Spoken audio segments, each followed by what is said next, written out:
ओम नमो भगवते वासुदेवाय। आषाढ़ मास कृष्ण पक्ष की बहुत ही पावन पुण्यमयी योगिनी एकादशी की व्रत कथा सुनने मात्र से मनवांछित फल की प्राप्ति होती है।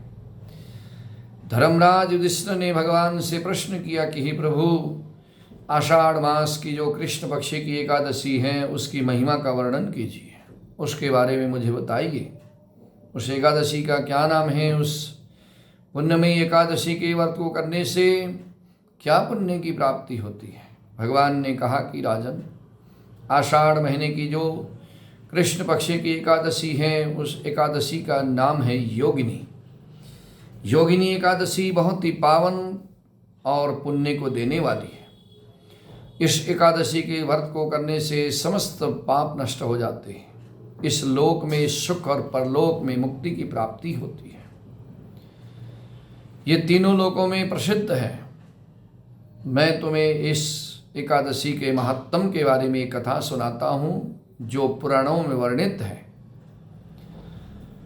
स्वर्गधाम की अलकापुरी नाम की नगरी में कुबेर नाम का एक राजा राज्य किया करता था। वे भगवान शिव का भक्त था। प्रतिदिन भगवान शिव की पूजा किया करता था। तो भगवान शिव की पूजा के लिए पुष्प लाने का काम एक हेम नाम के माली का था। हेम नाम का माली प्रतिदिन भगवान शिव की पूजा के लिए पुष्प लाया करता था। एक दिन वे माली मान सरोवर पर पुष्प लेने के लिए गया। पुष्प तोड़ करके लाया और पुष्प ला करके जब आ रहा था, पुष्प लेकर जब आ रहा था, वापसी में अपने घर चला गया और अपनी स्त्री के साथ बात करते हुए समय बीतता गया। दोपहर हो गई, उसको पता ही नहीं चला। इधर राजा कुबेर पूजा की तैयारी करके भगवान शिव के समीप बैठे। पुष्प ना होने की वजह से पूजा नहीं कर पाए और इंतजार करके बैठे रहे दोपहर तक। और उसके बाद उन्होंने अपने सेवकों से कहा कि तुम देख करके आओ, हेम माली कहाँ है, अब तक क्यों नहीं आया? अब तक जो है भगवान शिव की पूजा के लिए पुष्प लेकर वो क्यों नहीं आया, उसका जाकर के तुम सब पता लगाओ। जब इस प्रकार से राजा ने आज्ञा करी, उसके सेवक उसको ढूंढते हुए जब गए तो उन्होंने उसको अपने घर में स्त्री के साथ वार्तालाप करते हुए, विनोद करते हुए, मजाक करते हुए देखा, हास्य विनोद करते हुए देखा। और ये देख करके वे जो है वापस कुबेर के पास पहुँचे और जाकर राजा से कहा कि वे तो अपनी स्त्री के साथ हास्य विहार कर रहा है, समय व्यतीत कर रहा है। जब ये राजा ने सुना तो क्रोधित होकर के उसने जो है अपने सन्मुख उसको बुलाया। जब राजा कुबेर ने उसको बुलाया तो कांपते हाँफते राजा के सामने आया। राजा बहुत क्रोधित था। राजा कहने लगा, रे पापी, दुराचारी, नीच, तुमने मेरे ईश्वर भगवान शिव का अपमान किया है, भगवान शिव का अनादर किया है। भगवान शिव की पूजा के लिए पुष्प लेने गया और अब तक वापस नहीं आया। इसलिए मैं तुझको श्राप देता हूँ कि तू स्त्री का वियोग सहेगा और मृत्युलोक में जाकर के कोढ़ी हो जाएगा। इस तरह से जब कुबेर ने उस हेम नाम के माली को श्राप दे दिया तो स्वर्ग से पतन हो गया। क्षण भर में पृथ्वी पर गिर पड़ा। भूतल में आते ही उसके शरीर में सफ़ेद कोढ़ हो गया और उसकी स्त्री भी उसी समय जो है अंतर्ध्यान हो गई। अब मृत्युलोक में आकर के उसने महान दुख भोगे। इधर से उधर भटकता रहा, देखता रहा, इधर से उधर। रात्रि को नींद नहीं आती थी, परंतु उसने भगवान शिव की पूजा के लिए पुष्प ला करके दिया करता था। इसलिए पिछले जन्मों की स्मृति उसको आती रही, यानी कि पिछले जन्म का उसको ज्ञान होता रहा कि मैं क्या था, मैं क्या करता था। अब उसके बाद घूमते घूमते मार्कंडेय ऋषि के आश्रम में पहुंचा।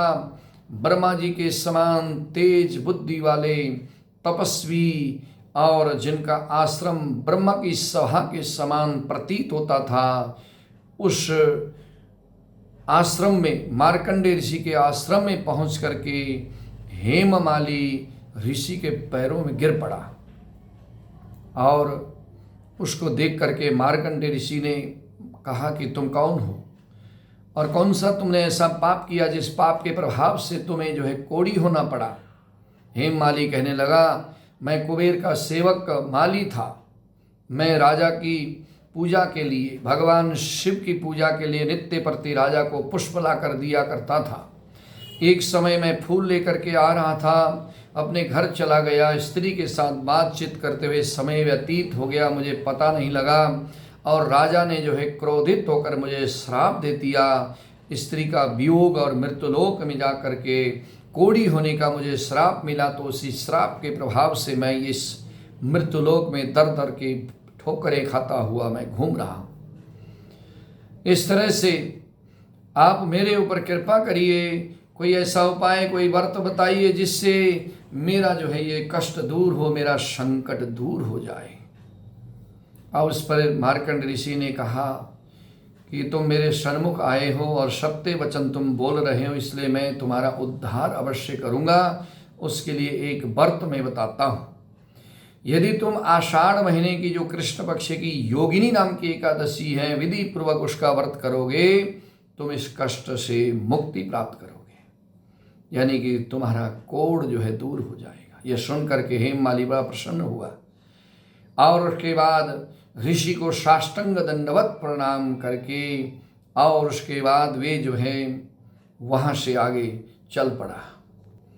अब उसके पश्चात ऋषि के कहे अनुसार जिस तरह से मार्कंडेय ऋषि ने कहा, विधि पूर्वक उसने योगिनी एकादशी का व्रत किया।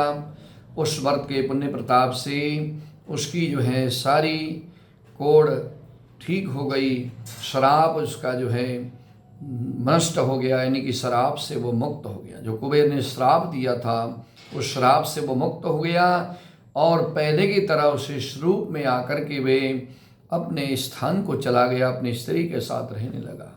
भगवान कहते हैं कि राजन, ये योगिनी नाम की जो एकादशी है ना, इस एकादशी का व्रत बहुत ही पावन और पुण्य को देने वाला है। इस एकादशी के व्रत को करने से जीवन में जाने अनजाने में किए हुए सभी पाप ताप संताप नष्ट हो जाते हैं और 88,000 ब्राह्मणों को भोजन कराने के बराबर जो है इस एकादशी व्रत का फल है।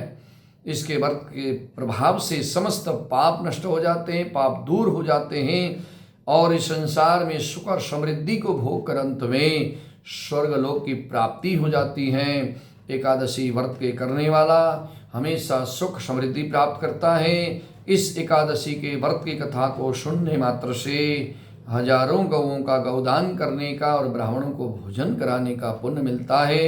एकादशी महात्म की जय हो।